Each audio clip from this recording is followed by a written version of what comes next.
चलो दोस्तों शुरू करते हैं अपना। आगे हमने अभी क्या पढ़ा था, इन्वेस्टिंग डिसीजन। ठीक है, इन्वेस्टिंग डिसीजन में हमने पढ़ा था कैपिटल बजटिंग डिसीजन क्या होते हैं, वर्किंग कैपिटल डिसीजंस क्या होते हैं। ठीक है, तो आगे आगे आगे आगे आगे चलते हैं अपन लोग अपने फाइनेंसिंग डिसीजन की तरफ।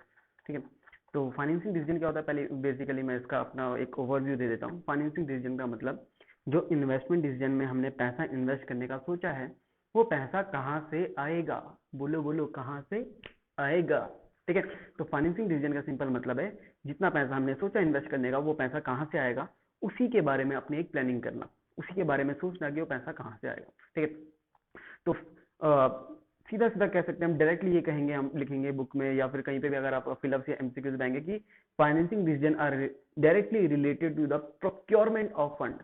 पैसा कहाँ से आएगा इसी के बारे में क्या होता है, फाइनेंसिंग डिसीजन। ठीक है, इसमें आके बोलते हैं जैसे हम फाइनेंस टू बी रेज्ड, कहाँ से पैसा आना चाहिए। ठीक है, अब देखो फाइनेंस आपको दो तरीके से चाहिए हो सकता है। देखो जैसे हमने इन्वेस्टिंग में दो तरीके समझे थे कि दो तरीकों से हम अपना पैसा इन्वेस्ट करेंगे बिजनेस में, एक कैपिटल बजटिंग डिसीजन में और एक वर्किंग कैपिटल डिसीजन में। ठीक है, कैपिटल बजटिंग डिसीजन में हम लॉन्ग टर्म के लिए पैसा इन्वेस्ट करेंगे और वर्किंग कैपिटल डिसीजन में हम शॉर्ट टर्म के मतलब एक साल के अंदर कितना हमारा ऑपरेशन होना चाहिए उसके लिए हम पैसा इन्वेस्ट करते हैं। ठीक है जी, तो उसके आगे अब हम सेम फाइनेंसिंग डिसीजन में भी ऐसा ही करते हैं। फाइनेंसिंग डिसीजन में क्या करेंगे हम, फाइनेंसिंग डिसीजन में भी हम लॉन्ग टर्म और शॉर्ट टर्म की प्लानिंग करते हैं। शॉर्ट टर्म में कितना पैसा चाहिए, लॉन्ग टर्म में कितना पैसा चाहिए, और शॉर्ट टर्म में कितना पैसा कहाँ से आएगा और लॉन्ग टर्म में कितना पैसा कहाँ से आएगा, इसी चीज की प्लानिंग करते हैं। ठीक है, तो हम कह सकते हैं financial decision include short term sources as well as long term sources. ठीक है, दोनों सोर्सेज के पास होने चाहिए कि कहाँ से शॉर्ट टर्म में पैसा रेस करेंगे, कहाँ से लॉन्ग टर्म में पैसा रेस करेंगे। ठीक है, तो इसके लिए हम क्या करते हैं, सबसे पहले एक कीवर्ड लिखा है मैंने यहाँ पे, आइडेंटिफिकेशन। हम आइडेंटिफाई करते हैं कि कहाँ कहाँ से अपने पास पैसा आ सकता है। ठीक है, क्या बोला, कहाँ कहाँ से पैसा आ सकता है, तो सबसे पहले हम क्या करते हैं, आइडेंटिफिकेशन करते हैं कहाँ कहाँ से पैसा आ सकता है। ठीक है, तो एक सीएफओ, एक आपका चीफ फाइनेंशियल ऑफिसर जो होगा, वो सबसे पहले क्या करेगा, वो पता करेगा कि पैसा कहाँ से आ सकता है। तो उसे पता चलता है कि पैसा सिर्फ दो जगह से आता है। किसी भी बिजनेस में पैसा सिर्फ दो जगह से आता है, एक आता है शेयर होल्डर फंड से, एक आता है बोरोड फंड से। भैया शेयर होल्डर फंड और बोरोड फंड क्या होता है, सेम जो अकाउंट में पढ़ा था। शेयर होल्डर फंड पहले समझते हैं, शेयर होल्डर कौन होते हैं। शेयर होल्डर वो होते हैं जो मालिकों का पैसा बिजनेस में लगा होता है। ठीक है, जो मालिक होते हैं बिजनेस के, उसी को हम शेयर होल्डर कहते हैं। तो जितने मालिकों का पैसा जितना बिजनेस में लगा होगा उसी को हम शेयर होल्डर फंड कहते हैं। ठीक है, तो एक तो हो गया मालिकों से पैसा ले लो, दूसरा आता है बोरोड फंड। बोरोड फंड में बोरो का मतलब क्या था, किसी से मांगना, किसी से उधार लेके आना और फिर बिजनेस में पैसा लगाना। तो अपने पास दो सोर्स होते हैं, कौन कौन से, एक शेयर होल्डर फंड, एक बोरोड फंड। ठीक है, इसके बाद आइडेंटिफिकेशन करने के बाद हम देखते हैं उसमें पॉसिबल रिस्क कितना है। ठीक है सॉरी।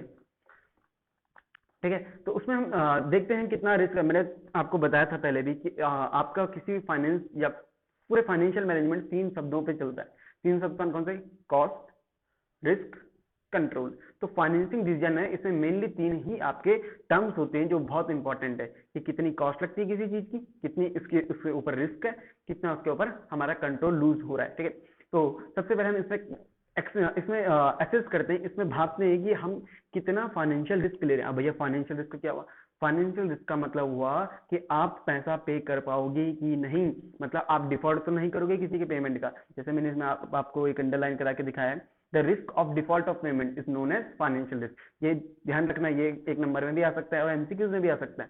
ठीक है, the risk of default of payment is known as financial risk. ठीक है, तो फाइनेंशियल रिस्क कितना है किस कंपनी का। ठीक है, अगर आप ज्यादा कर्जा लोगे तो फाइनेंशियल रिस्क का, क्योंकि पैसा तो वापस करना पड़ता है ना।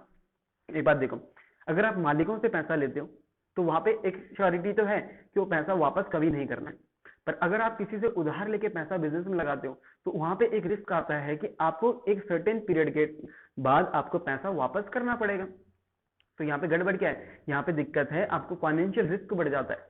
अगर आप शेयर होल्डर से पैसा लेते हो तो वहां पे फाइनेंशियल रिस्क नहीं होता है। बट अगर आप इनकेस आप डेट लेते हो या फिर आप बोरोड फंड का सहारा लेते हो तो वहां पे आपका फाइनेंशियल रिस्क बढ़ जाता है, क्योंकि वहां पे डिफॉल्ट ऑफ पेमेंट हो सकता है। तो फाइनेंशियल रिस्क पूछेगा तो क्या बोलेंगे, the risk of default of payment is known as financial risk. तो चलेंगे आगे, चलो जी। अब अपना एक जो बहुत समझदार सीएफओ होगा, ठीक है, जो अपना चीफ फाइनेंशियल ऑफिसर होगा, वो सबसे पहले क्या करेगा, वो दोनों का एक ऐसा मिश्रण बनाएगा कि अपने को थोड़ा बहुत रिस्क भी हो जाए और कॉस्ट भी सस्ती पड़ जाए। एक चीज समझते हैं, ठीक है। क्या होता है कि अगर आप कहीं किसी से कर्ज लेते हो, बिजनेस की बात करें, नॉर्मल लाइफ की नहीं, किसी से आप कर्ज लेते हो, तो कर्ज लेने अगर आपने डेट लिया है किसी कंपनी ने, ठीक है, तो वहां पे एक चीज है, डेट सबसे सस्ता सोर्स होता है किस चीज का, आपके कैपिटल उठाने का। अगर आप कहीं से लोन लेते हो, सबसे सबसे सस्ता आपको क्या पड़ेगा, लोन, ठीक है। बट उसके साथ सबसे ज्यादा रिस्क जुड़ जाता है, क्यों, क्योंकि रिस्क इसलिए इस भांति में जुड़ता है क्योंकि हमें एक टाइम पीरियड बाद उस पैसे को वापस भी करना है, और दूसरी बात एक एक पर्टिकुलर टाइम इंटरवल में हमें उन्हें पेमेंट भी करनी है। क्यों, हमें इंटरेस्ट देना पड़ता है, हमें प्रिंसिपल अमाउंट किस्तें भरनी, इंस्टॉलमेंट देनी पड़ती, ठीक है जी। और दूसरी बात क्या है, वहां पे अपन को एक मान लो 10 साल में 20 साल में जितना भी होता है उस टाइम पीरियड बाद हमको पैसा पूरा प्रिंसिपल अमाउंट भी वापस करना पड़ता है, तो वहां पे एक रिस्क जुड़ जाता है, ठीक है जी। दूसरी बात अगर हम बात करें हम एक शेयर होल्डर्स की, शेयर होल्डर्स के लिए हमारी कोई ऑब्लिगेशन नहीं है, ठीक है। कंपनी लॉ क्या कहता है, कंपनी लॉ बोलता है कि आप शेयर होल्डर्स को डिविडेंड दो या ना दो, तो आपकी मर्जी, कंपल्सन तो है ही नहीं, ठीक है, क्योंकि लॉ ने कुछ ऐसा कुछ स्पेसिफाई किया ही नहीं है, ठीक है। बट आप किसी से पैसा कर्ज ले तो ऐसा उसमें हो नहीं सकता, ठीक है, उसमें तो आपको एक रेगुलर इंटरवल टाइम पे आपको उनको पेमेंट करनी पड़ेगी इंस्टॉलमेंट की, तो हमको डेट बहुत ज्यादा रिस्की लगता है। जबकि शेयर होल्डर फंड जो होता है वो बहुत बहुत कम रिस्क होता है, क्यों, क्योंकि उनको पैसा देने की कोई ऑब्लिगेशन कंपनी के ऊपर होती नहीं है, ठीक है जी। तो देखना जरा, the need to have the judicious mix of both debt and equity in making financial decisions. Financial decision करने के लिए आपका जो सीएफओ होगा उसे क्या करना पड़ेगा, उसे डेट और इक्विटी का एक ऐसा मिश्रण बनाना पड़ेगा कि उसको हर जगह से उसको कॉस्ट में भी कम लगे और रिस्क भी मिनिमम रिस्क लगे, ठीक है जी। The cost of each finance has to be estimated. इसके लिए क्या करेगा, फाइनेंस की कॉस्ट को एस्टिमेट करेगा, ठीक है जी। तो debt is consider to be cheapest source of all the sources. सबसे सस्ता क्या होता है, डेट, जैसे मैंने तुम्हें बताया था, डेट सबसे सस्ता होता है। तो ये डेट सस्ता कैसे हुआ, मुझे समझ नहीं आया। देखो एग्जांपल देता हूँ, अगर आपके मान लो 10% प्रेफरेंस शेयर्स हैं और 10% डिवेंचर है, ठीक है, 10% के रेट वाला डिवेंचर और 10% के रेट वाला प्रेफरेंस शेयर, तो आपको सबसे ज्यादा बेनिफिशियल कौन सा लगेगा, भैया बोले अरे दोनों में तो 10% है, तो दिक्कत क्या है। नहीं, दिक्कत ये है कि समझो, अगर आप बाहर से पैसा लोन लेते हो और उनको इंटरेस्ट की पेमेंट करते हो, तो इंटरेस्ट की पेमेंट क्या आपका खर्चा हो गया, हुआ कि नहीं, हाँ जी हो गया।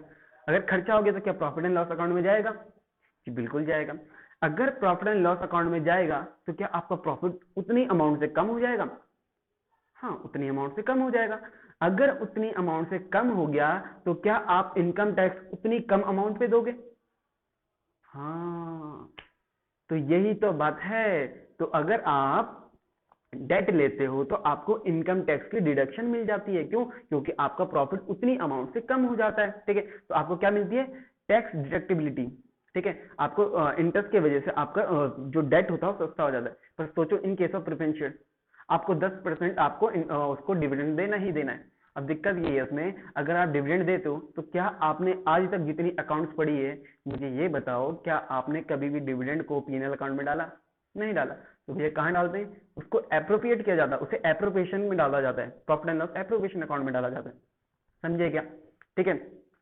चलो जी, तो डेट सबसे सस्ता होता है, बट इसके साथ रिस्क बहुत ज्यादा जुड़ा हुआ है, there is a risk associated with it. क्या है, इसमें बहुत ज्यादा रिस्क है। रिस्क क्यों है कि भैया दो रिस्क है, एक तो प्रिंसिपल अमाउंट पे करनी है, एक रेगुलर इंटरवल टाइम पे इंटरेस्ट और इंस्टॉलमेंट देनी है ना दिक्कत। दूसरी बात, अगर हमने डिफॉल्ट कर दिया तो हम पे केस भी कर सकते हैं, ठीक है। आगे चलते हैं, देखो जरा, there is no compulsion to pay any dividend to equity shares. जो भी आपके शेयर होल्डर फंड्स होते हैं, जो भी इक्विटी शेयर्स होते हैं, जो भी प्रेफरेंस शेयर होते हैं, उन्हें कोई कंपल्सन नहीं है कि देना ही देना है। प्रॉफिट है तो दो, नहीं है तो छोड़ दो, मत दो, ठीक है। तो यहाँ पे आपको फाइनेंशियल रिस्क नहीं है। फाइनेंशियल रिस्क का मतलब क्या था, दोबारा याद करेंगे। फाइनेंशियल रिस्क का मतलब था अपना कि, अरे बोलो भाई, वो हेडफोन वाले बोल। तो फाइनेंशियल रिस्क का मतलब है कि कहीं आप डिफॉल्ट तो नहीं करोगे पेमेंट में, ठीक है जी। तो यहाँ पे डिफॉल्ट का तो कोई सवाल ही पैदा नहीं होता, क्यों, क्योंकि यहाँ पे तो कोई कंपल्शन नहीं है पे करने का, ठीक है जी। आगे चलो, the overall financial risk depends upon the proportion of debt in the total capital. Total capital में आपने कितना कर्जा लिया है, इसी पे डिपेंड करता है आपका फाइनेंशियल रिस्क कितना होगा कंपनी का।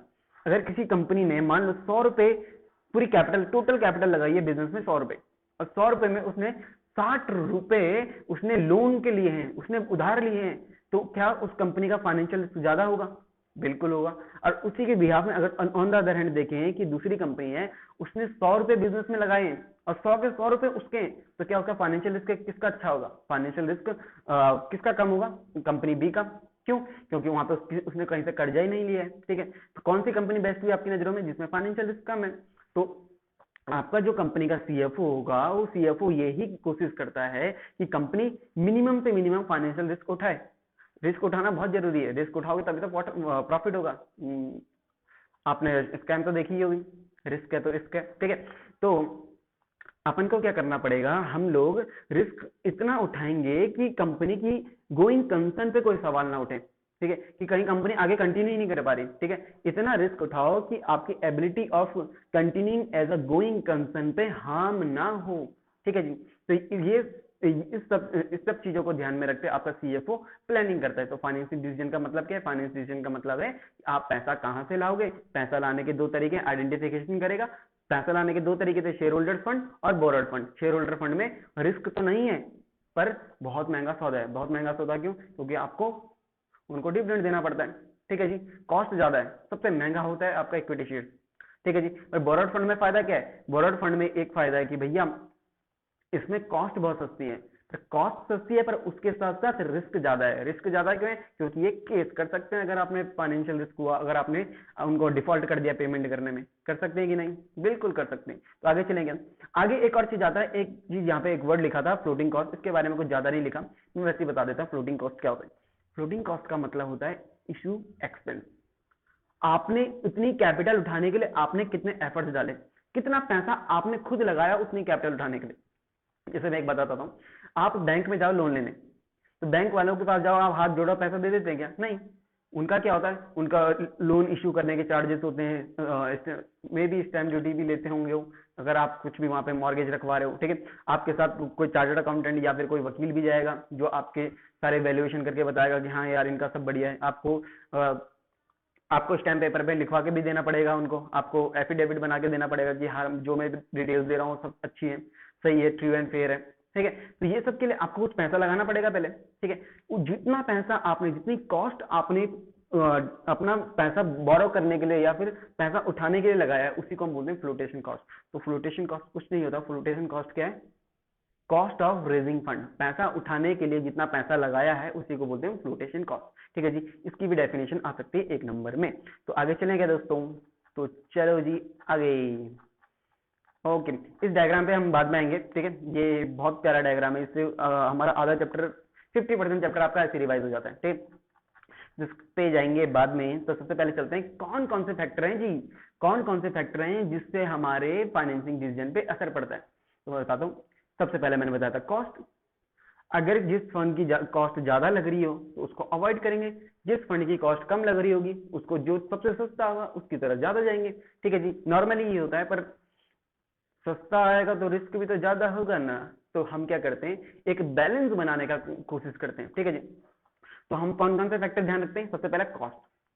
कॉस्ट पे ध्यान रखेंगे। कॉस्ट हम एक कॉम्बिनेशन बनाएंगे कि महंगा वाला भी हो और सस्ता वाला भी हो, ताकि रिस्क बढ़ जाए। ठीक है जी, रिस्क पे भी ध्यान रखेंगे। जिसमें ज्यादा रिस्क होगा उसे अवॉइड करने की कोशिश करेंगे, जिसमें कम रिस्क होगा उसमें उसे हम अडॉप्ट करने की कोशिश करेंगे।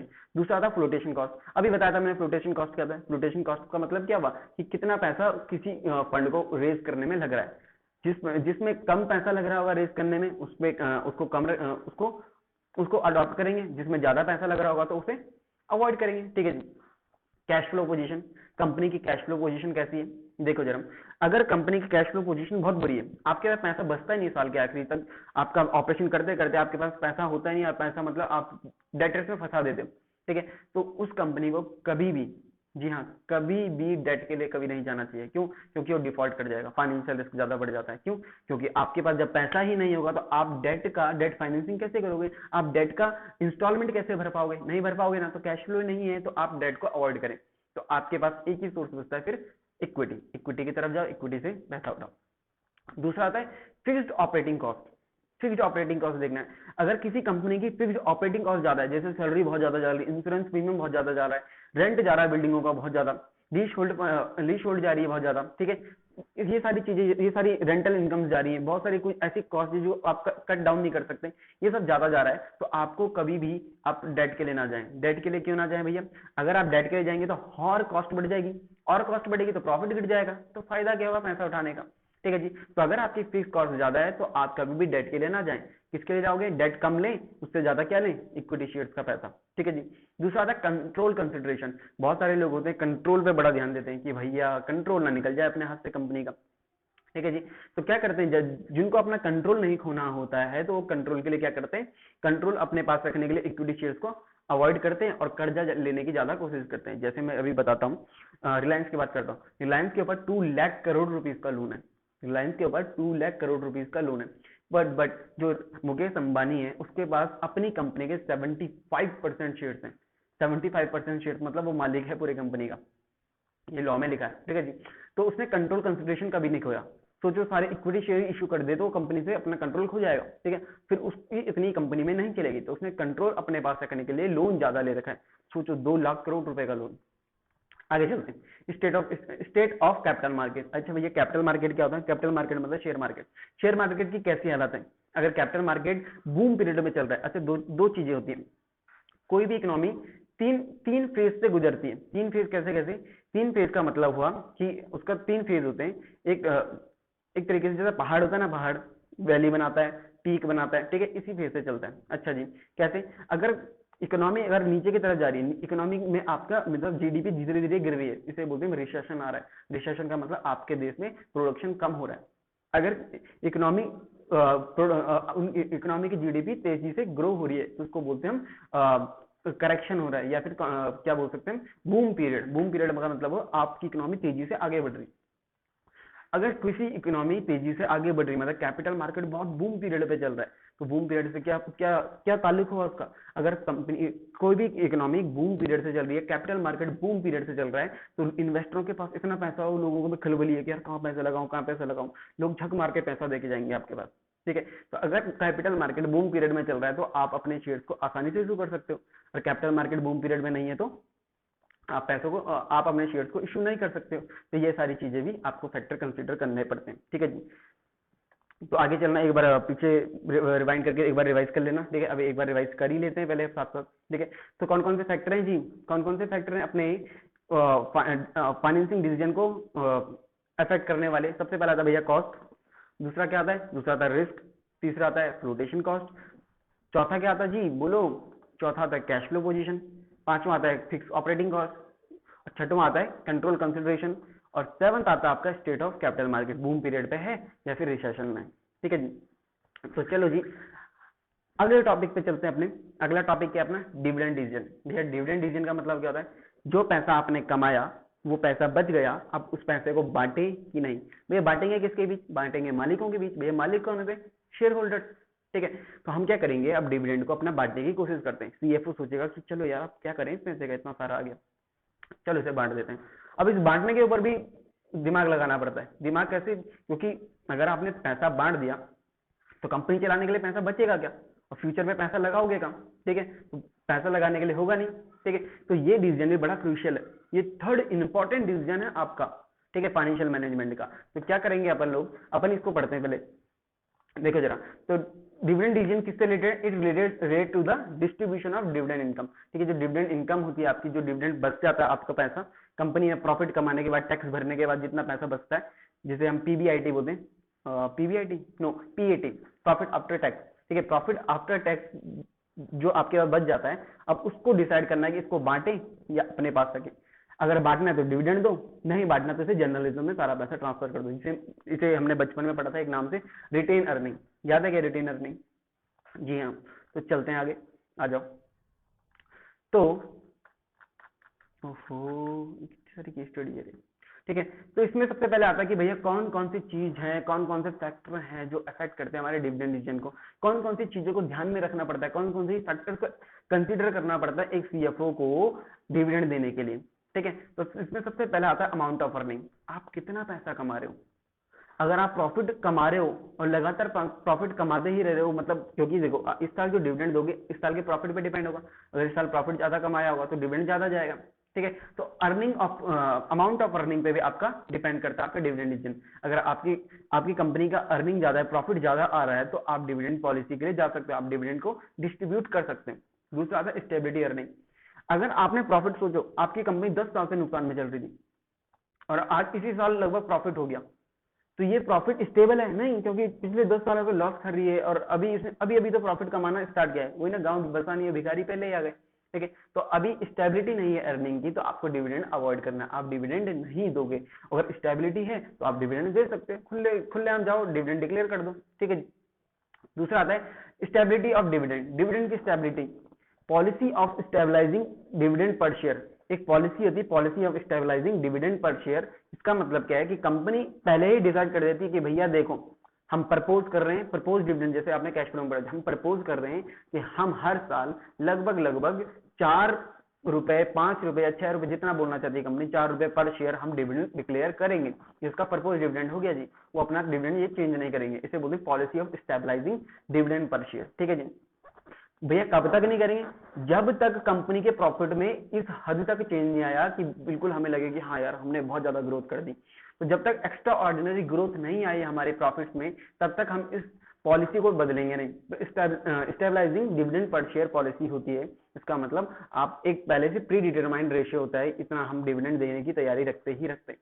ठीक है जी, आगे चलते हैं। आगे बात करते हैं अपना कैश फ्लो पोजीशन में। भैया कैश फ्लो पोजीशन का मतलब, भैया अगर आपके पास कैश है तो अगर बहुत सारा भरमार है कैश तो डिविडेंड डिक्लेयर कर दो, क्योंकि अगर आप डिविडेंड डिक्लेयर करोगे तो कैश कंपनी से बाहर जाएगा, कंपनी से कैश बाहर जाएगा तो कंपनी में कैश की शॉर्टेज हो सकती है। ठीक है, तो इन बातों को भी ध्यान में रखना। कैश फ्लो पोजीशन अगर अच्छी है तो डिविडेंड दे दो, कैश फ्लो पोजीशन अगर लगता है कि नहीं यार कैश फ्लो नहीं है तो डिविडेंड मत दो।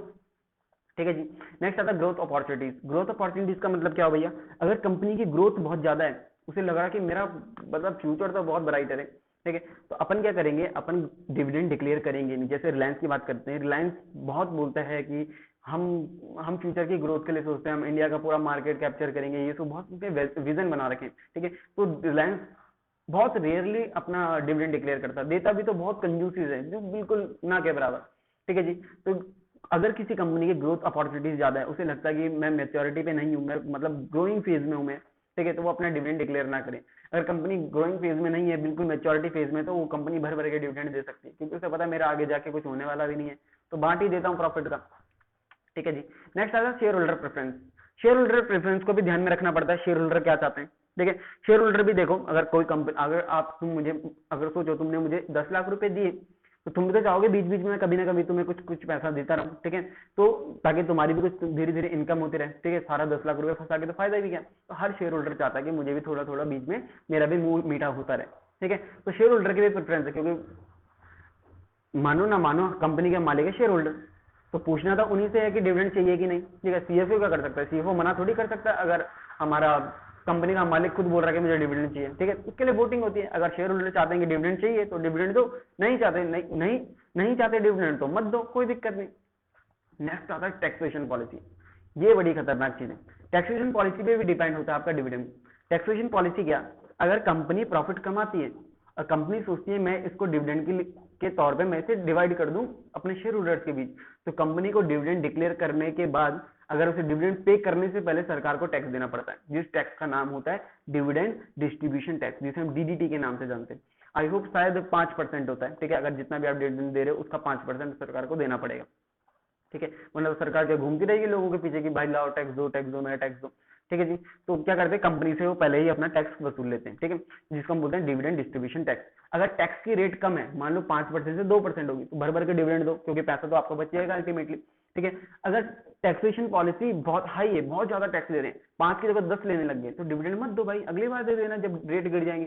ठीक है, तो रेट पे भी, टैक्सेशन पॉलिसी पे भी डिपेंड करते हैं आपके क्या बोल सकते हैं आपके डिविडेंड डिसीजन। ठीक है जी, आगे चलूं। आगे बोलते हैं stock market reaction. Stock market share बाजार पे भी बहुत ज्यादा असर पड़ता है डिविडेंड का।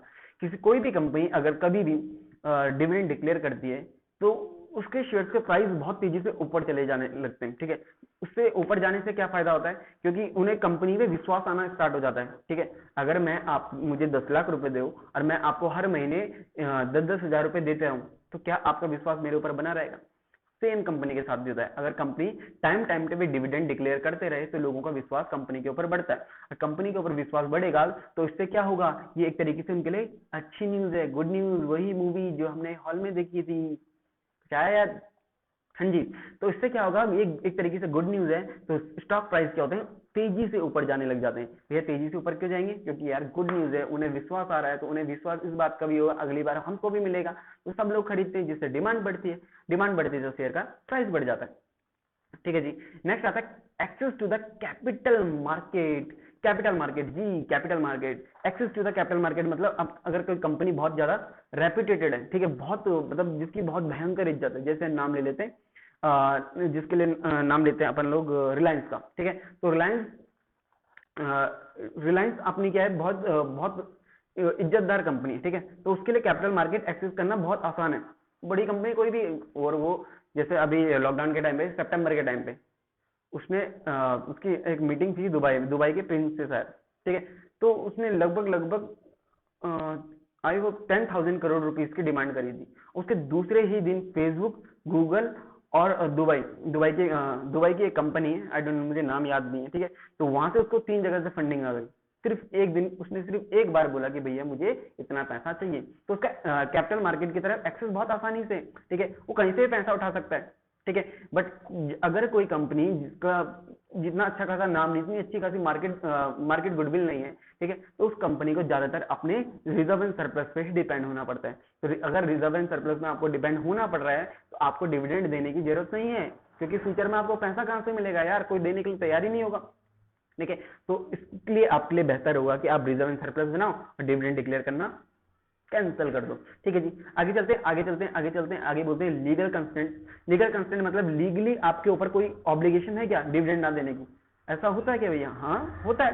कंपनी लॉ में क्या होता है, कंपनी लॉ में लिखा गया है, अगर आपने किसी भी पहले से आपने 2-3 सालों से डिफॉल्ट करते आ रहे प्रेफरेंस शेयर होल्डर्स का, या फिर किसी भी अगर आपने बोरोड फंड की डिफॉल्ट करी है, 2-3 साल से आपने किसी की पेमेंट नहीं करी है, तो आपकी कंपनी डिविडेंड डिक्लेयर नहीं कर सकती, नहीं कर सकती जी, तो नहीं कर सकती बस, ठीक है। तो अगर कंपनीज एक्ट देखो जी, देखो क्या बोलता है, कंपनीज एक्ट ने बोला है कि रिस्ट्रिक्शन है, तो रिस्ट्रिक्शन है, बस आप तो डिविडेंड दे ही नहीं सकते, ठीक है। एक होता है कॉन्ट्रेक्चुअल कंस्टेंट। कॉन्ट्रेक्चुअल कंस्टेंट भी होते हैं, कभी कभी किसी कंपनी में बहुत ज्यादा कर्जा होता है, बहुत ज्यादा कर्जा होने की वजह से एक और दिक्कत है, ठीक है, दूसरा कर्जा उसे मिल नहीं पाता, दूसरा कर्जा लेने जाता है तो उसको एक कॉन्ट्रैक्ट करना पड़ता है। भैया कॉन्ट्रैक्ट किस चीज का, अगर मैं आपको लोन दे रहा हूं तो आप अपने मालिकों को पैसा नहीं बांटोगे, सीधी बात, अगर मैं आपको लोन दे रहा हूं तो आप अपने मालिकों को पैसा नहीं बांटोगे, क्योंकि मेरा पैसा खतरे में आ जाएगा, ठीक है। तो बैंक ये कहता है, बैंक बोलता है अगर आप किसी को भी आप डिविडेंड दोगे तो आप भाई मेरा कॉन्ट्रैक्ट ब्रीच कर दोगे और मैं आपके ऊपर केस कर दूंगा। तो कॉन्ट्रेक्चुअल अगर आपके ऊपर कोई कंस्टेंट है, आपके ऊपर किसने ऑब्लिगेशन लगाई कि आप डिविडेंड नहीं पे आउट करोगे, तो आप नहीं पे आउट करोगे, ठीक है। इन चीजों को भी ध्यान में रखना चाहिए। और भाई साहब ये अगला पैरा जो है ये तो बहुत महाभारत है और बहुत प्यारा पैराग्राफ है, पूरा रीड करके चलेंगे, ठीक है, जिसका नाम है फाइनेंशियल प्लानिंग। फाइनेंशियल प्लानिंग के बारे में बताता हूँ भैया। अब तक क्या पढ़ा, अरे वो फाइनेंशियल मैनेजमेंट था, ये क्या है फाइनेंशियल प्लानिंग, ठीक है। तो अब हम पढ़ेंगे फाइनेंशियल प्लानिंग। भैया दोनों का फर्क बताओ पहले, ये तो कंफ्यूज कर दिया आपने। फाइनेंशियल प्लानिंग और फाइनेंशियल मैनेजमेंट में बहुत बड़ा डिफरेंस होता है।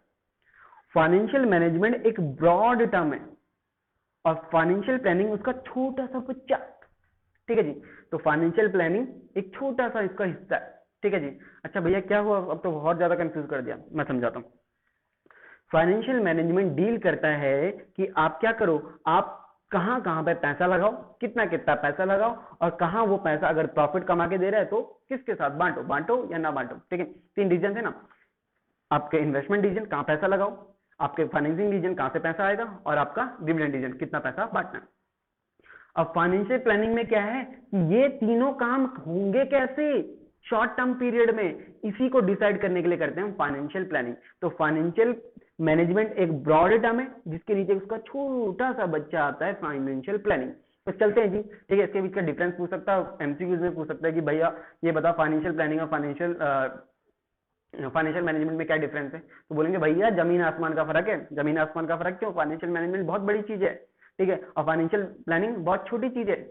छोटे छोटे टाइम पीरियड में हम उसको बांट देते हैं। हम क्या करते हैं, फाइनेंशियल मैनेजमेंट हमें एक रास्ता बता देता है कि भैया ये करना है, अब वो रास्ता बनाने का काम किसका? फाइनेंशियल प्लानिंग वालों का। अब प्लान करो तुम क्या करना है। मैंने बोला 10 साल के अंदर मुझे अपनी अपनी स्किल 10 गुना करनी है। अब फाइनेंशियल प्लानिंग वाले बजट बनाएंगे, अब कि बनाओ भाई 10 साल तक कैसे कैसे कितने कितने साल में कितना कितना कमाएंगे हम, इसे बोलते हैं फाइनेंशियल प्लानिंग। ठीक है, तो एक और चीज बोल सकते हैं हम, फाइनेंशियल मैनेजमेंट एक विजन बनाता है। फाइनेंशियल मैनेजमेंट एक विजन बनाता है कि भाई मेरे को 10 साल में 5 साल में यहां पहुंचना है। पर फाइनेंशियल प्लानिंग क्या बताता है? फाइनेंशियल प्लानिंग ये बताता है कि आप कितने कितने छोटे छोटे टाइम पीरियड में छोटे छोटे गोल ऑब्जेक्टिव पार कर करके आप वहां तक कैसे पहुंच सकते हैं। तो ये पूरा रास्ता एक पाथ वे बना देता है। ठीक है जी, तो चलो एक बार इसको रीड करते हैं। ठीक है, नोट्स तो मैं आपको दे ही दूंगा ये वाले। ठीक है, तो financial planning is essential the preparation of the financial blueprint of the organisation future operations. The objective of financial planning is to ensure that enough funds are available at the right time. आपके पास पैसा भी हो और सही time पे हो। देखो मान लो फाइनेंशियल मैनेजमेंट वालों ने डिसाइड किया कि हम 10,000 करोड़ रुपए इन्वेस्ट करने वाले हैं। अब 10,000 करोड़ रुपए आप इन्वेस्ट करोगे तो 10,000 करोड़ रुपए मांगने कहीं से लाने पड़ेंगे, कहीं पे बोरो करने पड़ेंगे या फिर इक्विटी शेयर होल्डर से मंगाने पड़ेंगे। अब इसमें एक चीज सुनो, क्या 10,000 करोड़ आप एक ही दिन में इन्वेस्ट करोगे? नहीं ना। तो क्या आप 10,000 करोड़ एक ही दिन में मंगाओगे? फिर नहीं। तो हमें क्या चाहिए? छोटे छोटे टाइम पीरियड में छोटे छोटे अमाउंट चाहिए। ऐसा ही होता है ना। तो फाइनेंशियल प्लानिंग यही चीज है। फाइनेंशियल प्लानिंग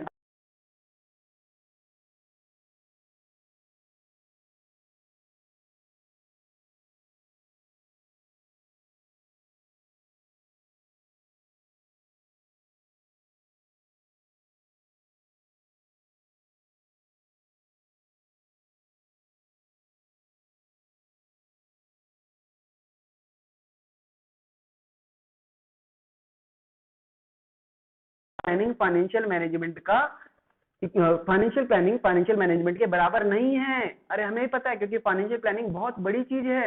ठीक है, और फाइनेंशियल मैनेजमेंट एक फाइनेंशियल प्लानिंग एक बहुत छोटी चीज है और फाइनेंशियल मैनेजमेंट एक बहुत बड़ी चीज है। ठीक है जी, आगे क्या बोलते हैं? Financial management aims at choosing the best investment.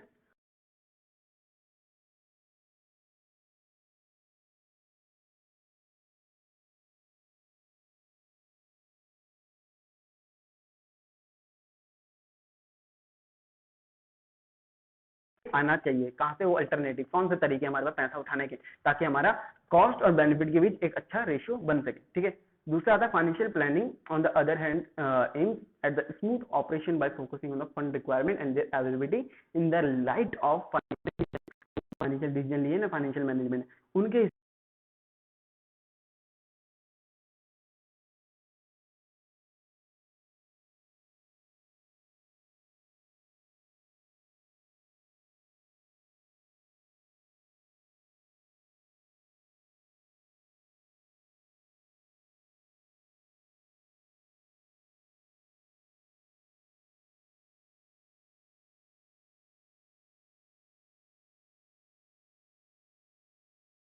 कितना चाहिए और किस टाइम पे चाहिए। ठीक है जी, तो आगे चलते हैं।